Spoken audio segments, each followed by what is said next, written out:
দূর দেশ পানে পা বাড়ালাম একদিন, হাতে ছিল মায়ের আঁচল, চোখে ছিল জল। ভেবেছিলাম কয়েকটা বছর তারপর ফিরবো, আবার জমবে স্বজনের ঘর। এখানে সূর্য ওঠে অন্য রঙে, ভাষা আলাদা, হাসিও যেন ভিন্ন ঢঙে। চেনা মুখ নেই, নেই পুকুর ঘাট, তবুও জীবনের তাগিদে ফেলেছি ব্যস্ত হাত। ভোরের আলো ফোটে ঘুমহীন চোখে, কাজের চাপে দিন কাটে। কথা হয় না লোকের সঙ্গে, বাজার বিল ভাড়া আর চেক। নিজের খরচ কমিয়ে পাঠাই বাড়ির পিছনে এক এক। মায়ের ওষুধ, বাবার চশমা, বোনের পড়া, ভাইয়ের কর্মসংস্থান, সব আমার জন্যই জমা। টাকাই কেবল হিসেব হয় না, এখানে ভালোবাসার খরচও কেউ দেখে না। ঈদের দিনেও ফ্যাক্টরিতে ডিউটি, আত্মীয়ের হাসি দেখি ভিডিও কলে সবার গুটি। পানির নিচে যেমন ডুবে যায় চোখ, তেমনি চাপা পড়ে অনেক কথা, চাপা পড়ে শোক।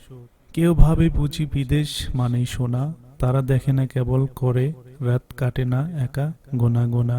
রুটি কিনে ভাগ করি দুভাগ, চাইলে পারতাম কিন্তু পারি না নিজের প্রিয়জনকে ভাগে। প্রতিদিন ভাবি এই বুঝি ফেরা, তবুও থেমে যাই, স্বপ্নগুলো রাখি সেরা। কারণ একটাই, ভালোবাসা দেশকে, তাই তো সহি প্রিয়জনদের হাসি রাখতে রেশকে। ভালো আছি বলে মিথ্যা মুখে, আসলে কান্না জমে থাকে বালিশের মুখে। তবুও ভেঙে পড়ি না এই প্রাণ, আমি এক প্রবাসী, দেশের জন্য আমি অগ্রগণ প্রাণ। আমরা আছি দূরে হয়তো মাইলের পর মাইল, তবুও হৃদয়ে বহি লাল সবুজের স্টাইল। একদিন হয়তো ফিরবো সব ছেড়ে, সেই দিন মায়ের কোল জড়িয়ে বলবো, আর যাওয়া হবে না তোরে। প্রবাস মানে কেবল বিদেশে থাকা নয়, প্রবাস মানে দায়বদ্ধতা, স্বপ্ন আর অনেক বড় রক্তের বয়। তাই যখন শোনো প্রবাসী ভাই এসেছে ছুটি কাটাতে, একবার হলেও জড়িয়ে ধরো, তার চোখের ভাষা পড়ো। কারণ সে কাঁদে নিঃশব্দে, হাসে যেন কিছু না ঘটে।